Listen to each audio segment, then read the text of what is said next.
반갑습니다. 충강교회를 심호하고 있는 이재현 목사입니다. 올해 7인 7세 특별 새벽 기도회 주제는 십자가 그 반전의 역설입니다. 우리 인생에도 역전이 있거든요. 근데 역전보다 더 중요한 것은 역설인 것 같아요. 약함이 강함이 되고 또 하나님의 어리석음처럼 보이는 것이 사람의 지혜보다 월등하다는 그 하나님의 말씀을 또 중심으로 새기면서 오늘 이 아침 주신 말씀을 중심으로 선이 악을 이기다 라는 말씀을 대언하도록 하겠습니다. 성도 여러분, 혹시 돈 좋아하십니까?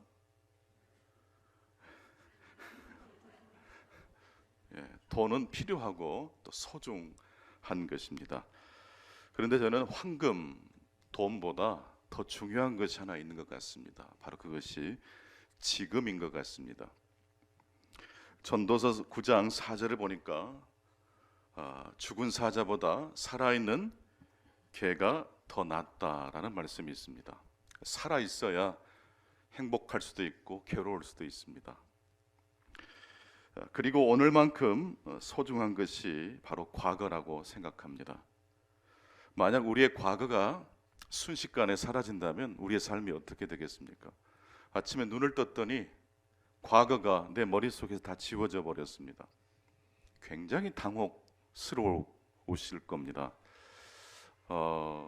과거가 사라진다.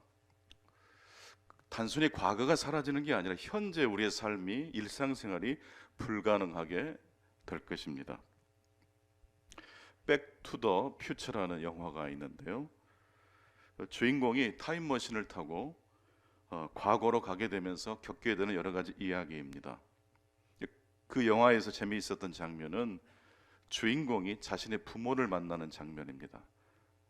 부모님이 아직 서로에게 호감은 있었는데 연애로 들어가지는 않았습니다.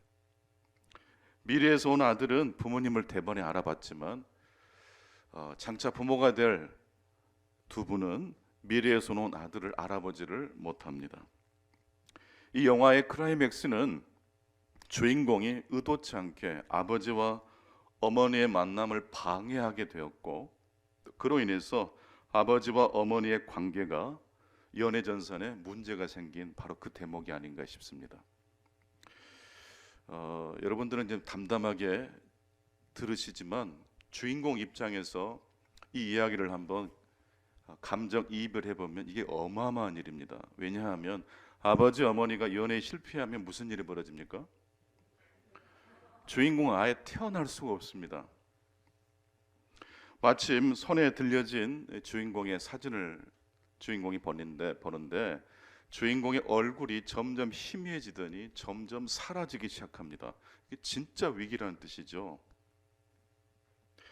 이대로 주인공의 얼굴이 사진에서 사라지면 주인공도 사라지게 된다는 의미일 것입니다. 그날로 주인공은 끝입니다. 이렇듯 과거, 현재, 미래는 하나로 연결되어 있습니다. 과거가 사라지면 현재도 사라집니다. 과거는 우리의 기억 속에 있고 미래는 우리의 기대와 희망 가운데 있습니다. 과거, 현재, 미래, 이 중에서 가장 중요한 것은 현재입니다. 왜냐하면 과거를 기억하는 것도 미래를 대망하는 것도 현재이기 때문에 그렇습니다. 어린아이가 걸음마를 배울 때 수천 번 넘어집니다. 우리들이 지금 걷고 있다는 것은 한때 많이 넘어졌기 때문이라는 이야기입니다. 우리의 삶도 한번 과거로 돌아가서 우리 자신을 한번 살펴본다고 한번 가정해 보실까요? 어린아이가 나의 어렸던 그 시절이 내 눈에 보이는데 자꾸 넘어지는 모습이 안타까운 나머지 넘어지려고 하면 내가 잡아주고 또 아예 넘어지지 않도록 미리 예방 차원에서 업어서 키운다면 그 아이는 어떻게 되겠습니까? 아예 걷지 못하게 될 것입니다. 마찬가지로 하나님의 말씀인 성경에서 실패하고 넘어진 이야기를 다 삭제해버리고 좋은 이야기만 모아 놓는다면 성경은 어떤 책이 되겠습니까? 성경은 고장난 나침판이 되고 말 것입니다. 그런 성경이라면 천국으로 우리를 인도하는 책이 아니라 지옥으로 인도하는 악마의 책이 될 가능성이 매우 높습니다. 하나님의 진리는 넘어진 자리에서 발견된 진리라고 저는 믿습니다. 창세기 3장부터 요한계시록까지 성경을 추동하는 핵심 이야기는 넘어진 이야기입니다. 아브라함, 모세, 다윗, 야곱의 이야기만큼이나 중요한 이야기가 가인과 아벨 그리고 바벨탑 사건입니다.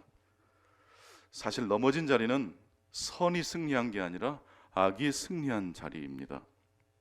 하지만 악이 승리한 자리는 동시에 하나님의 진리가 발견되는 자리이기도 합니다.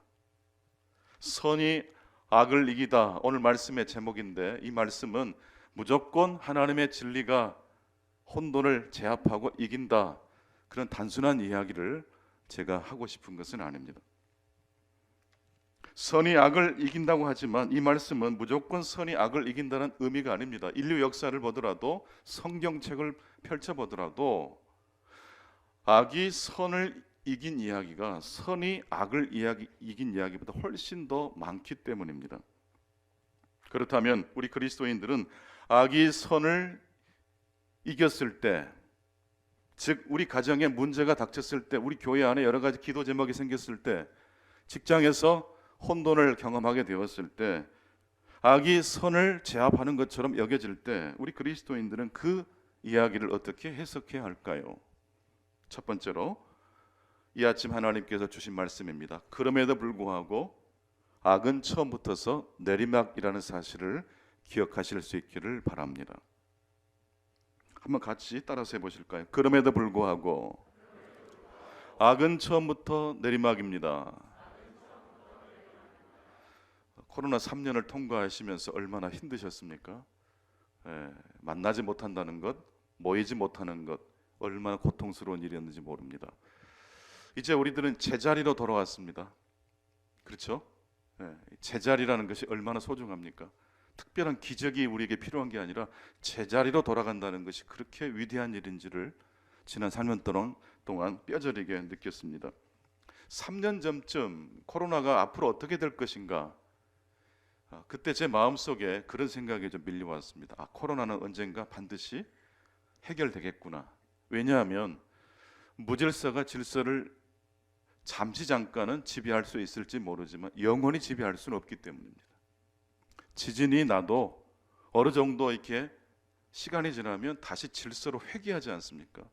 혼돈은, 그 혼돈 속에는 반드시 질서가 심어져 있다라는 생각을 해보게 되었습니다. 그래도 3년이 걸릴 줄은 몰랐습니다. 한 1년 정도 지나면 그래도 좀 질서로 돌아오지 않을까? 웬걸요? 더 깊어지고 더 두려워지고 아주 앞이 캄캄했습니다. 그렇지만 혼돈은 처음부터서 내리막입니다. 악은 선을 완벽하게 이길 수 없습니다. 그렇다면 악에게 지지 않으려면 어떻게 해야 할까요? 악이 제일 두려워하는 것은 악의 정체가 드러날 때입니다. 우리가 넘어졌을 때, 다른 사람을 의도치 않게 넘어지게 했을 때, 악이 선을 이기는 것처럼, 그래서 굉장히 골치가 아프고 속상할 때, 그럴 때 우리가 어떻게 해야 하는 것입니까? 악이 승리할 때, 절망과 패배감이 우리 안에 들어왔을 때 어떻게 하면 우리는 그 악을 선으로 이겨낼 수 있겠습니까? 혹시 여러분들은 실수하십니까? 실수하실 때 어떻게 하세요? 바로 인정하셔요? 아니면 설명을 더 많이 붙이시는 편이십니까? 저랑 마음이 거의 비슷한 것 같아서 굉장히 위로가 되는 것 같습니다. 저도 그렇거든요. 바로 인정한다는 게 그렇게 어려워요. 꼭 설명을 하더라고요. 내가 의도한 게 아니었다고. 그래서 부부싸움이 시작되더라고요. 그냥 인정하면 쿨하게 내가 미안해 라고 하면 끝날 것인데, 거기다 뭘 덧붙였더니 오히려 그냥 불 더 붙는 것 같아요. 여러분, 넘어졌을 때 그 넘어진 균형을 다시 회복하려면 그냥 인정하는 것입니다. 넘어졌을 때 아프면 아프다고 말해야 되는 것이고, 누군가를 아프게 했다면 아프게 해서 미안하다고 하면 제일 좋습니다. 악에게 지면 안 돼. 그게 바로 악이야.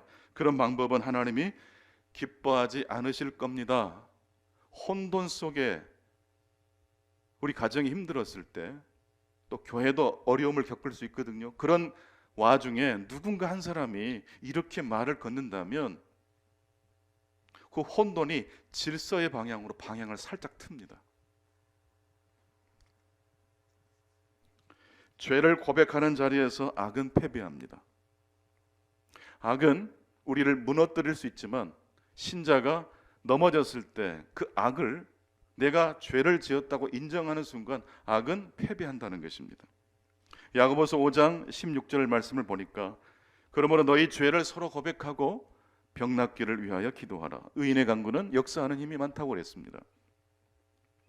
여기서 말씀을 보면 죄를 하나님께 바로 고백하는 게 아니라 믿음의 지체들에게 죄를 고백하라고 말씀하고 있습니다.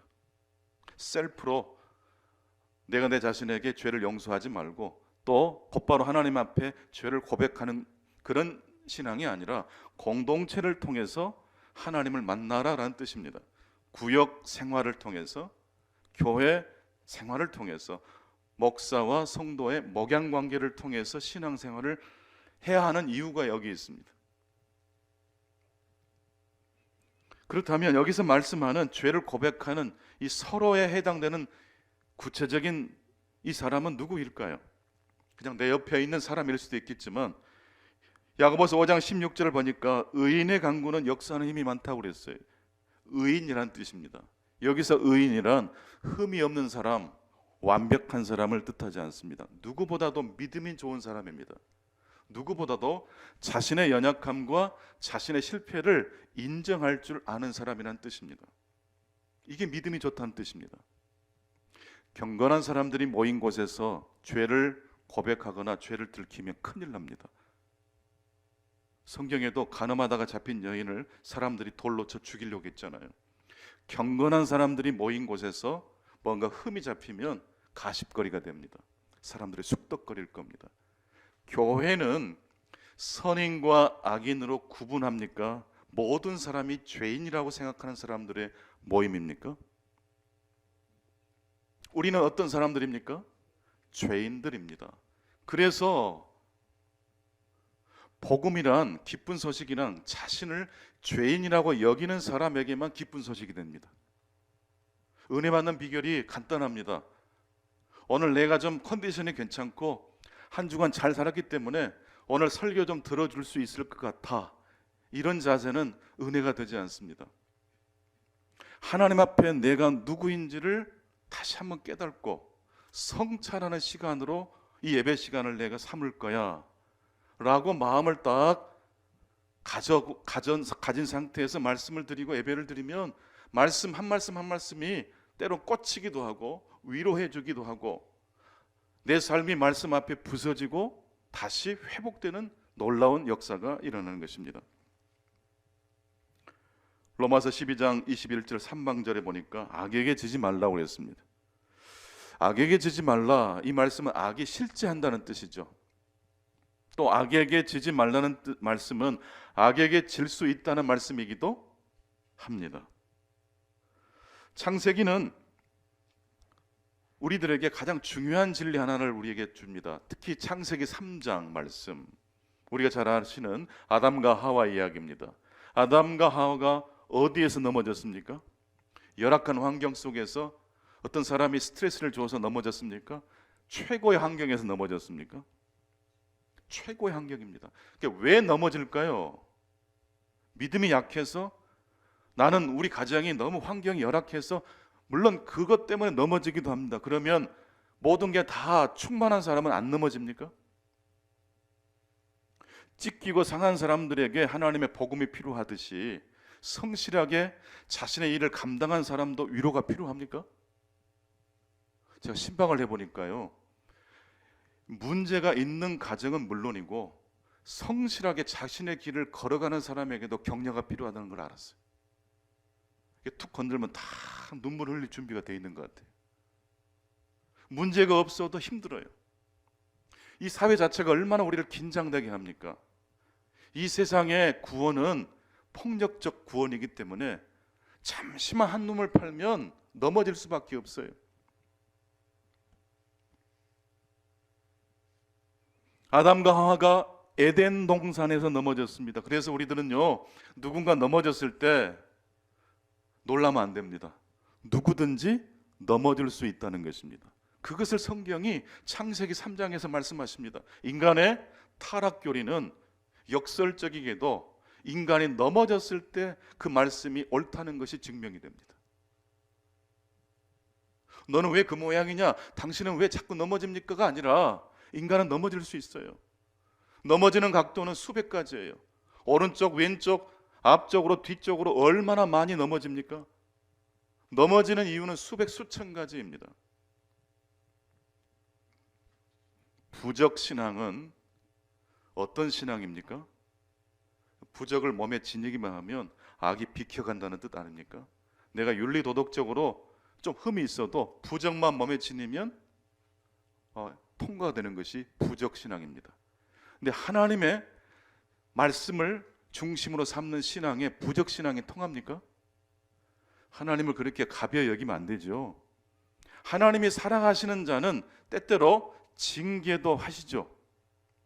잘못된 길로 가고 있는데 내버려 두는 것은 하나님의 사랑이 아니죠. 로마서에 보게 되니까 하나님의 진노 중에 제일 큰 진노는 내버려 두는 것이더라고요. 잘못을 했는데 계속 고집을 피우고 강팍해진 이들을 향해서 하나님이 마지막 최종적으로 심판하시는 내용이 네 알아서 해라. 하나님의 사랑은 부적신앙과 전혀 연결되지 않습니다. 교회를 다니고 있어도 하나님의 선택받은 선민이어도 하나님의 말씀에 벗어난 삶을 살면 넘어집니까? 넘어지지 않습니까? 넘어져야죠. 안 넘어지는 게 하나님의 심판이죠. 넘어져야죠. 이때 넘어짐은 하나님의 축복인 것입니다. 그 넘어진 자리에서 하나님의 진리를 깨닫게 됩니다. 탕자가 돼지 쥐엄 열매를 그날 먹을 수 있었다면 회개하지 않았을 거예요. 유대인인데 돼지를 찾고 돼지가 먹는 쥐엄 열매조차도 구할 수가 없게 됐을 때 현태가 온 거죠. 그때 제대로 각성을 하게 됩니다. 이게 하나님께서 탕자를 부르시고 사랑하시는 지점이 아닌가 싶어요. 늘 다니던 길을 문제없이 지나가면 사실은 생각하지 않습니다. 오늘 아침에도 혹시 주차 때문에 신경 쓰시고 오신 분 계십니까? 마음 먹고 미리 다 이렇게 세수하고 머리 감고 그래서 기쁜 마음으로 왔는데 딱 내 앞에 차가 기가 막히게 주차되어 있는 경우도 있어요. 오늘 아침에 제가 그랬거든요. 그래도 화내면 안 돼, 진정해야 돼. 그래서 어떻게 해서 그냥 왔어요. 인간이라는 존재가 이렇게 연약합니다. 언제든지 넘어질 수 있어요. 근데 넘어지는 자에 악마가 마귀가 고개를 들고 미소를 짓는 것이지만 동시에 넘어진 자리는 또한 하나님이 함께 하시는 자리입니다. 하나님의 진리를 발견할 수 있는 자리입니다. 오히려 그래서 넘어진 자리에 악이 미소를 짓는 그 자리에 사실 그 악은 100% 승리자가 아닙니다. 악은 자기도 모르게 하나님의 협력자가 되기 때문에 그렇습니다. 그러므로 악의 승리는 악의 승리이면서 동시에 선의 승리이기도 합니다. 교회에 다니면서도 예수님의 이야기에서 벗어난 삶을 살거나 예수님의 이야기를 자신의 마음에 맞게 변형시킨 사람, 이런 사람은 결국 신앙생활에 감각과 기쁨을 잃어버리게 됩니다. 그분은 결국 그 길로 계속 가면 넘어지게 될 것입니다. 하지만 그분의 넘어짐은 반드시 하나님이 함께 하시는 섭리 속에서 바라보아야 합니다. 누구든지 넘어질 수 있다면 목사도 넘어질 수 있습니까? 별로 긍정은 안 하시네요. 문제가 많은 사람만 넘어지는 게 아니라 문제가 없어도 넘어져요. 다른 사람이 넘어지면서 나를 같이 넘어뜨릴 수 있거든요. 인생이란 게 나만 잘한다고 되는 게 아닙니다. 다 연결되어 있기 때문에 제가 굉장히 개인적으로 힘든 시절이 있었습니다. 겉보기만 멀쩡하지 속은 다 그래요. 그 시절을 통과할 때 제 마음속에 저의 멘탈을 좀 잡아주었던 한 문장이 있습니다. 책을 읽다가 그 문장을 만났는데 밑줄을 긋게 되었고 더 이상 책을 읽을 수가 없었습니다. 그 문장을 붙들고 기뻐하고 감격하고 기도했습니다. 이런 문장이었습니다. 썩은 물은 마실 수 없지만 썩은 물에도 부력은 있다. 같이 해보실까요? 썩은 물은 마실 수 없지만 썩은 물에도 부력은 있습니다. 사실 노아의 방주를 띄운 그 물은 썩은 물 아니었겠습니까? 역설적이게도 혼돈의 자리에 혼돈만 있는 게 아니라 하나님의 뭣도 있어요? 진리, 질서, 하나님의 방주가 있다는 사실입니다. 넘어진 자리는 하나님의 진리를 발견하는 자리라는 말씀을 계속 드리면서 이스라엘의 역사를 한번 대비시켜 보면 좋겠습니다. 바벨론의 예루살렘이 무너지고 수많은 이스라엘 백성들이 바벨론에 끌려갔습니다. 사실 이스라엘 백성들은 이때 무슨 생각을 했냐면 이제 우리는 끝났다. 성전이 무너졌잖아요. 그리고 약속의 땅에서 이방 땅으로 끌려갔잖아요. 여기 게임 끝난 거거든요. 그런데 놀라운 것은 이방 땅에 끌려간 이스라엘 백성들이 하나님의 계시의 말씀을 그 땅에서 들어요. 탕자가 집 안에만 있었으면 진짜 탕자로 죽었을 거예요. 집을 나갔다가 돌아오니까 자신도 알고 아버지도 제대로 알게 되잖아요. 이스라엘 백성들이 출애굽 역사만큼 중요한 게 포로기입니다. 그 포로기 속에 들어가서 기존의 신앙이 해체되는 것 같고 죽는 것 같았지만 오히려 새로워지고 하나님에 대한 이해와 지식이 더 깊어지지 않습니까?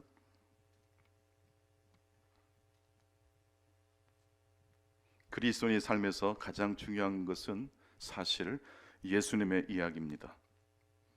교회 이야기보다 여러분들은 예수님의 이야기를 조금 더 하고 계시는지 모르겠습니다.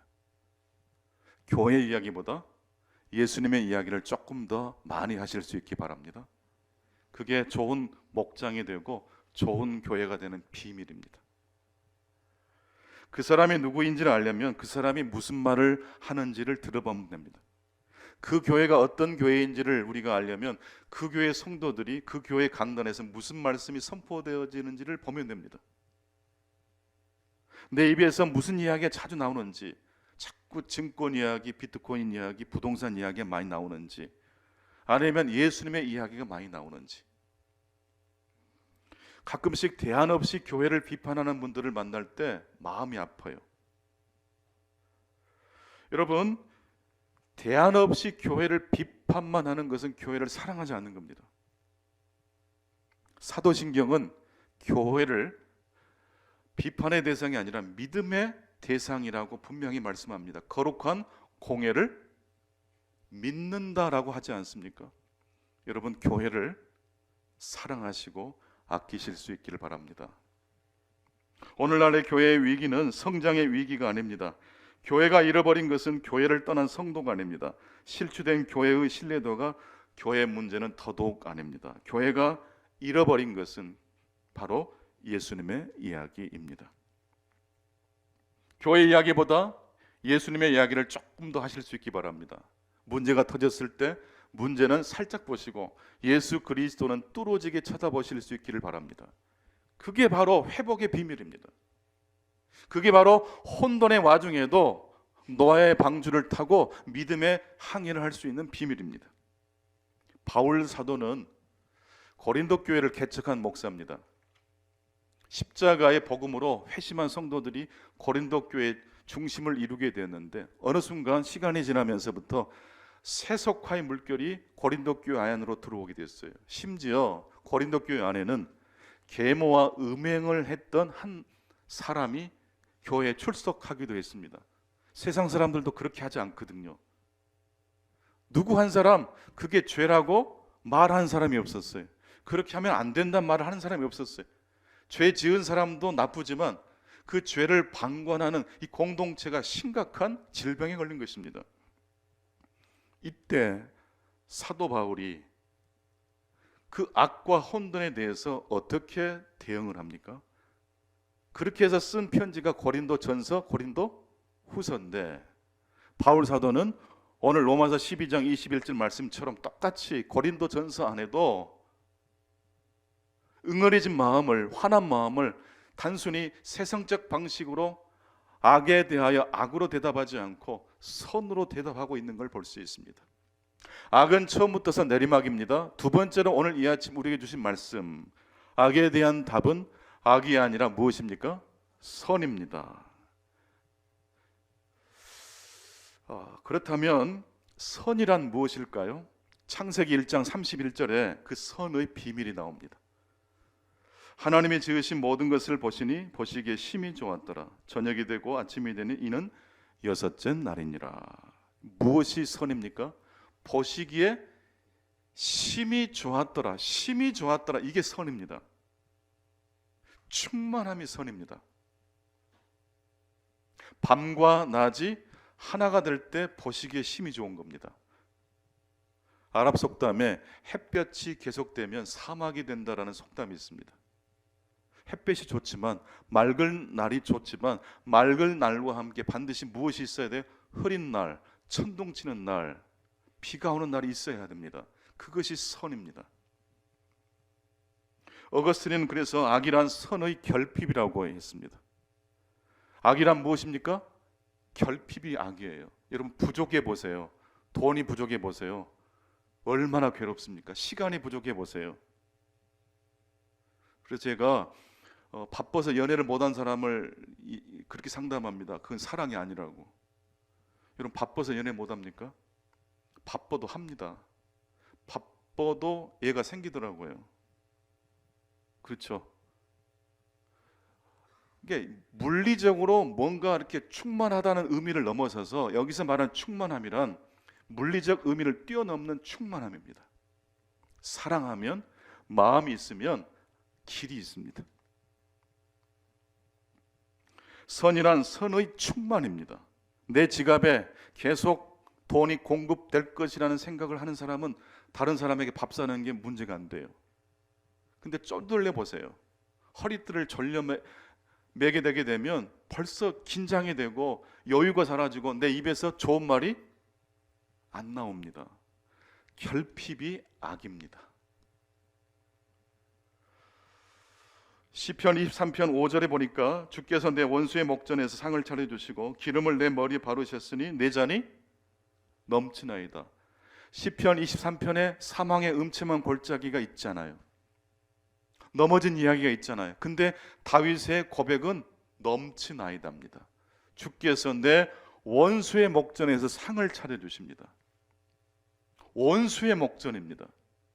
그리고 기름을 다윗의 머리에 부으셨는데 톡톡 몇 방울 뿌려주셨습니까? 아예 부어주셨습니까? 양동이랑 확 부어주듯이 그냥 기름을 부어주신 거예요. 그래서 머리에서부터 이 기름이 흘러 수염을 타고 내려와서 다윗의 잔에 흘러 넘치게 되었다는 것입니다. 넘치는 것이 선입니다. 14세기 유럽은 흑사병으로 유럽 인구의 3분의 1이 죽었습니다. 팬데믹이 있었습니다. 그때 영국의 노르치의 줄리안이라는 한 여성 수도자에게 하나님께서 계시의 말씀을 주셨습니다. 그 계시의 말씀이 그러나 만사가 잘 될 것입니다 입니다. 그러나가 참 중요합니다. 그럼에도 불구하고 만사가 잘 될 것이다. 전능하신 하나님 앞에 팬데믹은 유한하다는 뜻입니다. 상대화시킬 수 있다는 것입니다. 다윗이 골리앗을 하나님 앞에 누구인지를 봤기 때문에 나가서 맞설 생각을 했던 것 아닙니까? 하나님을 제껴두고 골리앗과 맞짱을 뜬다고 생각하면 다윗은 죽었을 거예요. 아무리 우리의 삶을 핥히고 지나가는 혼돈이 있다 할지라도 그 순간에 여호와 하나님의 이름을 부르실 수 있기를 바랍니다. 그럴 때 숨이 쉴 마음이 생기고 여백이 생기고 그렇다는 것입니다. 그러나 만사가 잘 될 것입니다. 이 말씀 속에 사실은 만사가 잘 되는 비밀이 숨겨져 있습니다. 여러분, 만사가 잘 되려면 일단 무엇이 있어야 됩니까? 첫째, 만사가 있어야 됩니다. 그렇죠? 예. 이 만사 속에는 좋은 일만 포함되죠. 귀찮은 일, 생각하기 싫은 이야기는 다 제해버리는 거죠. 온갖 일이 다 포함된 겁니다. 그러니까요, 만사가 잘 될 것이라는 그 말씀을 외치실 때는 그렇게 좋아하시더니 모든 것이 포함된다고 하니까 조금 더 계산하기 시작하시잖아요. 좋은 일과 나쁜 일도 이 만사 속에 포함됩니다. 그렇다면 만사가 잘 되기 위해서는 일단 만사가 있어야 되고, 두 번째로는 심은 대로 거두는 법칙을 통해 일하시는 하나님을 믿으십니까? 그러려면 만사가 잘 되려면 만사를 어떻게 해야 됩니까? 심어야 됩니다. 만사를 주님의 이름으로 심게 되기를 바랍니다. 무슨 말이냐면 좋은 일과 좋지 못한 모든 일들을 하나님의 섭리의 관점에서 바라보자는 것입니다. 그 서두르는 마음을 잠시 누르고, 흥분된 마음을 잠시 누르고 눈물을 흘리면서 씨를 뿌리자는 뜻이에요. 만사가 잘 되려면 먼저 만사가 있어야 되고, 또 만사를 하나님의 시선으로 바라볼 수 있어야 됩니다. 그리고 세 번째가 가장 중요한데, 이 만사를 하나님의 기뻐하신 방향으로 움직일 수 있어야 됩니다. 그렇다면 만사를 움직이는 비밀은 무엇입니까? 만사를 움직이는 비밀을 제가 연애하는 청년들을 보면서 깨달았어요. 청년들이 연애할 때 보니까 밀당을 하면 성공이 안 되더라고요. 한쪽이 약간 더 맛이 좀 가야 돼요. 네. 그래야 연애가 시작되지, 팽팽하면 안 됩니다. 자존심을 내세우면 안 돼요. 연예인들 중에 개그맨들이 왜 이렇게 예쁜 아내를 얻는지 봤더니 연예인들이 상대방을 리스펙하는 걸 잘해요. 상대방을 굉장히 추앙을 잘해요. 여러분, 언제 여러분들은 존중받은 느낌을 받으셨습니까? 상대방이 내 앞에서 약간 바보처럼 행동할 때, 그게 사실은 상대방을 굉장히 리스펙하는 거거든요. 부족하게, 약간 어리숙하게 상대방 앞에 고개를 숙여줄 때 상대방의 자존감이 올라갑니다. 그래서 개그맨들이 그런 건 아주 1등이잖아요. 미인들이 다 오시는 거예요. 만사를 움직이려면 50대 50이면 역사가 일어나지 않습니다. 여기서 1%를 한쪽으로 옮기면 49대 51이 됩니다. 이때 만사가 움직이기 시작합니다.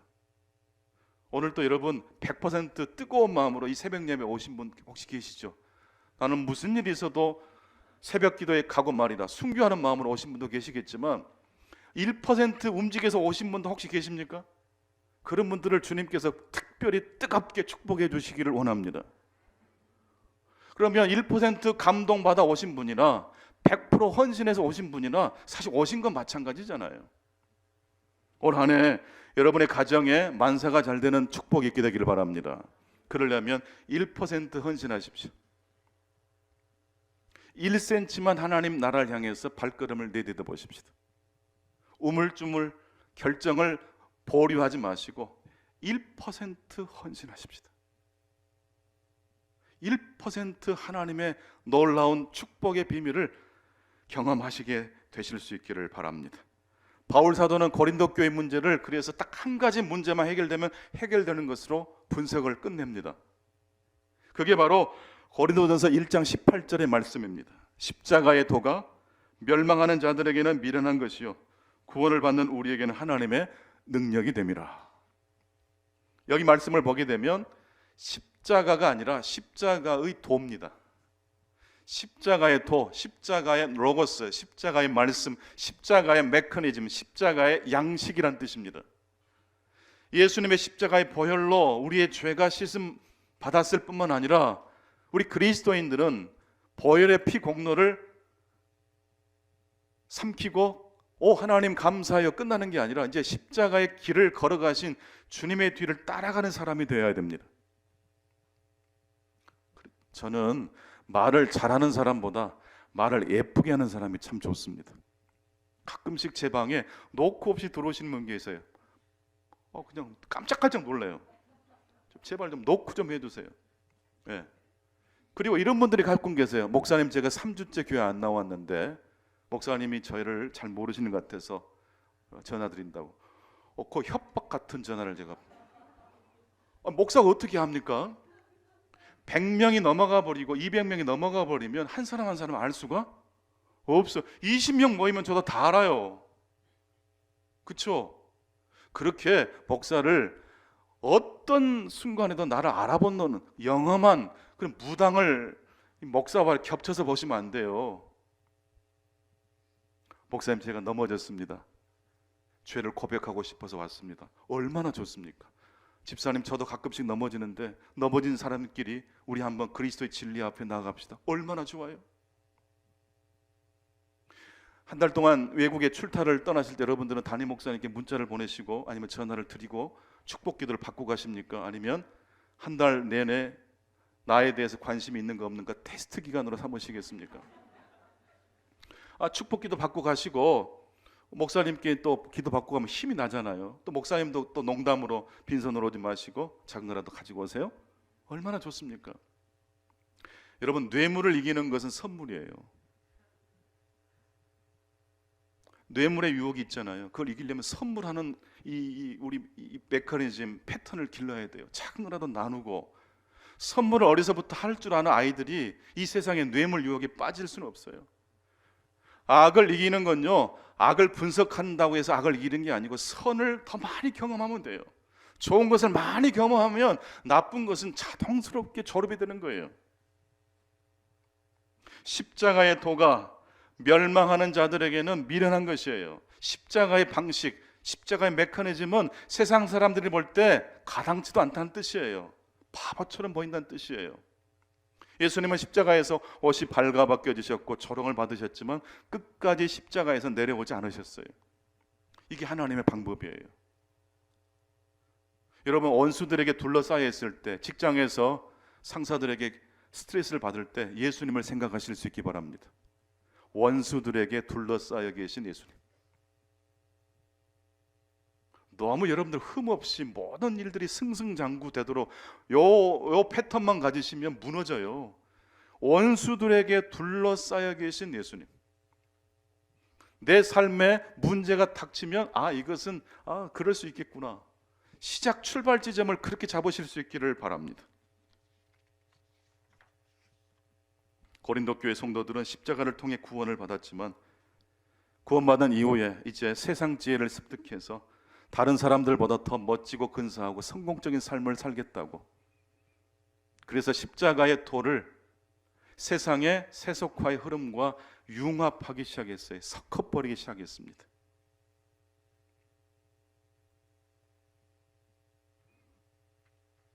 구원받은 강도 기억나실 겁니다. 구원받은 강도가 예수님을 향해서 이렇게 말씀했죠. 하나님 나라 임하실 때 저를 좀 기억해 주십시오. 예수님께서 그 강도를 향해서 오늘 네가 나와 함께 낙원에 있을 것이니라. 구원받은 강도가 예수님을 바라볼 때 예수님의 정면을 봤을까요? 옆모습을 봤을까요? 한번 그림을 한번 그려보신다고 생각해 보세요. 예수님의 십자가 양옆에 강도들이 십자가에 못 박혀 있었는데 한쪽 편에 있었던 강도가 예수님을 저주하지 않고 긍휼히 여겨달라고 이야기했지 않습니까? 이때 십자가에 못 박힌 강도가 걸어갈 수도 없고 움직일 수도 없잖아요. 근데 어떻게 예수님을 향해서 이야기를 건넸습니까? 이 목은 움직이잖아요. 이미 내 곁에 와 계신 예수님을 고개를 돌려서 본 것 같아요. 여러분, 신앙의 스타트는요, 예수님의 정면을 보는 게 아니더라고요. 예수님의 옆모습을 보는 겁니다. 내가 무너진 자리, 넘어진 자리, 좌절의 자리에 이미 내 곁에 와 계신 예수 그리스도가 계십니다. 한번 여러분 옆으로 한번 살짝 보시겠습니까? 남편도 있고 집사님도 계시지만 사실은 예수님이 그 자리에 계신지는 몰라요. 넘어진 자리에 이미 내 곁에 와 계신 예수님을, 예수 그리스도의 옆모습을 바라보실 수 있기 바랍니다. 더 나아가 이제는 십자가의 도, 십자가의 메커니즘, 십자가의 양식을 가지고 악을 향하여 악으로 갚지 않고 악을 향하여 십자가의 패턴과 메커니즘으로 대응하시는, 그래서 그 길을 먼저 앞서가신 그리스도를 따라가실 수 있기를 바랍니다. 그리하여 예수님의 옆모습이 아니라 예수님의 뒷모습을 여러분의 삶의 현장에서 언뜻 보게 되는 축복이 되기를 바랍니다. 부모님들이 자녀들을 신앙으로 전수시키기 위해서는요, 앞에서 이야기하면 다 실패합니다. 여러분의 뒷모습을 보고 옆모습을 보고 자녀들이 따라옵니다. 부부간에 이야기할 때 애들이 다 듣고 있습니다. 애들의 촉이 대단합니다. 오늘 어머니 아버지가 싸우셨는지 무엇 때문에 힘드셨는지 다 압니다. 그래서 애들에게 앞에서 너무 장황하게 말씀하실 필요가 없어요. 정직하게, 오늘 아빠가 넘어졌다, 아빠가 컨트롤 못해서 엄마한테 좀 말이 심하게 나갔어, 너무 부끄럽다. 여러분, 이렇게 이야기하면 자녀들이 우리 아버지는 참 존경스럽지 못하다 이렇게 할 것 같습니까? 우리 아버지 너무 근사하다, 우리 아버지가 믿는 하나님이 참 근사하다, 나도 교회 다니고 싶다, 그러지 않겠습니까? 교회는 세속의 폭력적 구원의 방식과 차이점이 있어야 됩니다. 예수 믿는 가정은 예수 안 믿는 가정과 어떤 점에서 차이점이 있어야 됩니까? 똑같이 실수하고 똑같이 연약한 모습들이 있을 때, 문제가 터졌을 때 대처하는 게 다른 거예요. 이제 저희 집 아이들이 이제 다 컸는데 어렸을 때 자주 아팠습니다. 병원에 가는 게 너무 일이 많았고 입원하는 일들이 너무 잦아서 짜증이 많이 났어요. 근데 그날도 병원에 갔는데 입원을 하라는 겁니다. 짜증이 확 올라옵니다. 제 머리 위에다가 냄비 올려놓으면 라면 한 그릇 정도는 끓일 것 같아요. 근데 그 순간 제 마음속에 이왕 이렇게 된 것, 반대적 이야기를 해보자. 그래서 제 아내에게 입원하라네 선생님이, 그래 오늘부터 온 가족 수련회 시작이다. 입원하는 게 입원으로만 끝낼 게 아니라 뭔가 이 일을 통해서 우리 가정에 주신 하나님의 은혜가 있겠다. 그래서 온 가족 수련회 시작한 날로 선포했더니 3박 4일 내내 그렇게 되더라고요.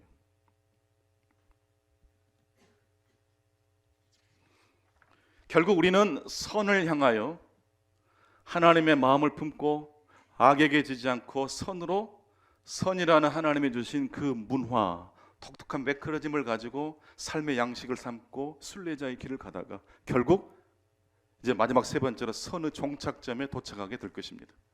그렇다면 선의 종착점에는 무엇이 우리를 기다리고 있을까요?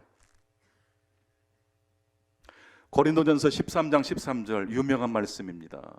그런즉 믿음, 소망, 사랑 이 세 가지는 항상 있을 것인데 그 중에 제일은 사랑이라.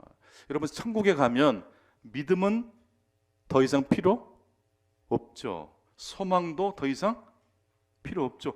천국에 도착했는데 이제 주님의 얼굴로 마주하게 됐는데 믿음, 소망은 완결입니다. 그런데 사랑은요, 주님을 알아가고 교제하고, 그래서 그 교제의 깊이와 넓이는 계속 뻗어갑니까?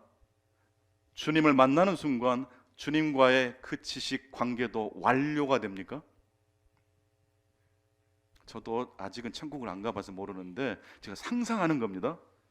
여러분이 생각하는 천국은 모든 게 완결되는 곳이면 좋겠습니까? 한 가지 정도는 미완결로 남겨두면 좋겠습니까? 어떤 가정이 권태가 올까요? 남편과 아내를 다 알아버렸다고 생각하는 순간 권태가 찾아와요. 교회를 다 알아버렸다고 생각하는 순간 권태가 찾아와요. 성경을 다 알아버렸다고 생각하는 순간 성경이 들어오지 않아요. 믿음, 소망은 완결이 있지만 사랑은 forever, 영원할 줄로 믿습니다. 그래서 저는 천국에 가고 싶어요. 그런 천국이라면 재밌을 것 같아요. 눈 떠보면 예수님이 또 새로운 모습이 보이고 다음 날도 새로운 하나님과의 그 관계 형성 때문에 설렘이 있지 않겠습니까?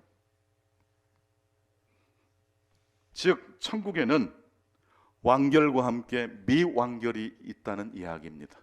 천국은 완결과 미완결이 결혼하는 곳입니다. 미완결, 결핍은 악이라고 했는데 이게 마귀가 장난치는 것이었어요. 알고 보니까 결핍은 축복이었어요. 지금 이 세상 사람들이 왜 탈진돼 있고 중독에 빠져 있는지 아십니까? 완결만 성공의 그림으로만 생각하기 때문에 그래요. 여러분, 우리 광주에서 제일 유명한 산이 무슨 산입니까? 무등산. 무등산 꼭대기 서석대, 입석대, 정상까지 올라가는 그 희열이 대단하지 않습니까? 그 정상에 비하면 중머리째는 산도 아니잖아요. 그 산 밑에 버스 종점에 보면 보리밥집 많은데 거기서 보리밥 한 그릇 먹고 오는 것은 인간이 할 짓이 아니잖아요. 인간이라면 산 꼭대기까지 올라가야 되지 않습니까? 성도 여러분, 산 꼭대기만 산입니까? 산 중턱은 산이 아닙니까? 산 아래는 산이 아닙니까? 인간의 성장기, 성숙기가 소중하다면 인간의 쇠퇴기도 소중한 것입니다. 오스트리아의 어느 연구소에서 산 중독증이라는 결과를 발표했습니다. 산 정상에 올라올 때 그 희열이 너무 좋은데 뜻하지 않게 이제는 산을 정복하지 못하게 됐을 때 상실감이 들어오고, 그럴 때마다 술을 과하게 먹고 약물에 의존하는 병입니다. 나이가 먹고 근육이 줄어들면 정상보다 중턱 정도까지 가면 좋겠죠. 이제 산은 중턱도 가기 힘들어, 아예 포기하는 것보다 그래 보리밥 한 그릇 먹고 오세. 그래서 모든 사람 밑에 가서 보리밥 한 그릇 먹고 오는 것도 괜찮지 않습니까? 성장과 성숙기 못지않게 중요한 게 쇠퇴기예요. 난 여러분들이 잘 늙게 되시기를 바랍니다. 그렇다면 잘 늙는다는 것은요, 이제 막 올라오는 새싹 같은 존재들을 귀하게 여길 줄 안다는 뜻이에요. 왜 할아버지 할머니들은 손주들을 보면 꼬박 죽을까요? 내 생명은 약해지는데 이 아이들은 막 올라오는 모습이 너무 좋은 거예요. 그래서 합이 잘 맞아요. 근데 부모와 자식은 만나면 삐그덕거립니다. 왜 그렇죠? 이 떠오르는 샛별, 그리고 아버지도 한창 밖에서 일을 해야 되니까 성장과 성장이 만나니까 이게 핵폭탄이 되는 겁니다. 사춘기 아들과 사춘기 어머니가 만나보세요. 가관이 아닙니다. 그런데 인생의 쇠퇴기로 접어든 할아버지 할머니들은 이 새싹을 보면 환장하는 거예요. 예뻐서. 그래서 좋은 교회는요, 젊은이들만 모인 교회가 아니라 나이 드신 분들이 반드시 있어야 돼요. 그분들은 존재만으로도 교회를 아름답게 합니다. 여유로움과 약함과 더 빠르게 아닌 더 천천히 걸어가시는 모습이 우리 젊은이들에게 굉장히 귀한 에너지가 되는 것입니다. 성도 여러분, 천국 가시면 완결과 미완결의 결혼을 참여하게 되실 겁니다. 그때 가서 보시겠습니까? 그걸 지금 땡겨서 오늘 우리의 삶에서도 그렇게 한번 살아보시겠습니까? 정희성 시인은 미완결의 소중함을 차라리 시를 가슴에 묻는다라는 시를 통해서 이렇게 설명합니다. 발표 안 된 시 2편만 가슴에 품고 있어도 나는 부자다. 부자로 살고 싶어서 발표도 안 한다. 시 2편 가지고 있는 동안은 어느 부자 부럽지 않지만 시를 털어버리고 나면 거지가 될 게 뻔하니 잡지사에서 청탁이 와도 안 주고 차라리 시를 가슴에 묻는다. 거지는 나의 생리에 맞지 않으므로 나도 좀 잘 살고 싶으므로. 완결이 소중합니다.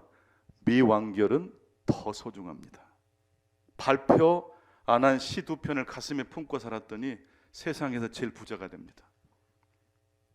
어떤 일이 여러분의 마음에 들도록 정리하고 완결 짓는 것도 필요하지만 미완결도 하나님의 손길이 있다는 사실을 꼭 기억하실 수 있기 바랍니다.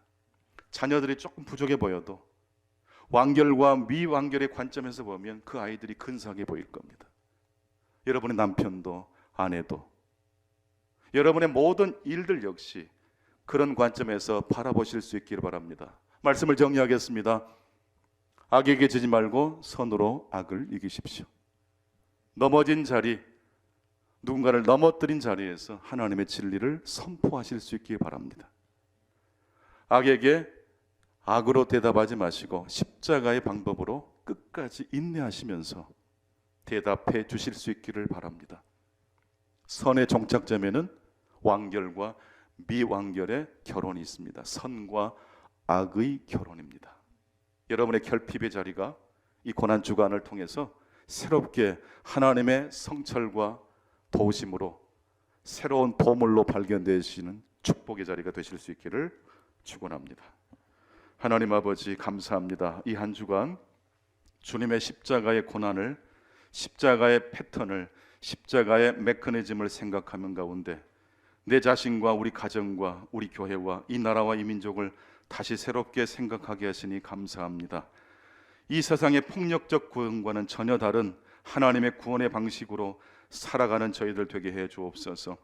100% 헌신도 귀하지만 1% 하나님의 나라를 위하여 전진해 나가는 저희들 되게 해 주옵소서. 힘들고 어려운 중에도 믿음으로 승리하고자 인내하고 계시는 하나님의 귀한 종들 한 분 한 분을 주께서 위로하시고 안수해 주시옵소서. 우리 정준 목사님의 사모님 건강과 그의 삶을 하나님의 거룩한 손에 맡겨 드립니다. 주께서 하늘문을 여시고 권능의 손으로 축복해 주시옵소서. 예수 그리스도 이름으로 기도하옵나이다. 아멘.